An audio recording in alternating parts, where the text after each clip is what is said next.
కళ్యాణానికి ముందు అభిషేకం జరుగుతుంది ఏకాంబరేశ్వరుడికి. ఆ అభిషేకం చూసి తీరాలంటారు. అది తదియ నాడు జరుగుతుంది, శుద్ధ తదియ. ఆ తదియ నాడు చైత్రమాసంలో చేస్తారు.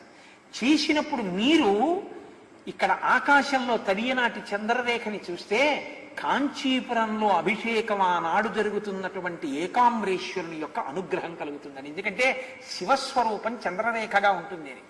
కాంచీపురంలో మీకు ఎవరైనా బాగా తెలుసున్న వాళ్ళు ఉంటే ఆ అభిషేకం జరుగుతున్నప్పుడు ఫోన్ చేస్తారు, అయ్యా బయటికి వెళ్ళి చంద్రరేఖ చూడండి అని ఫోన్ చేస్తారు.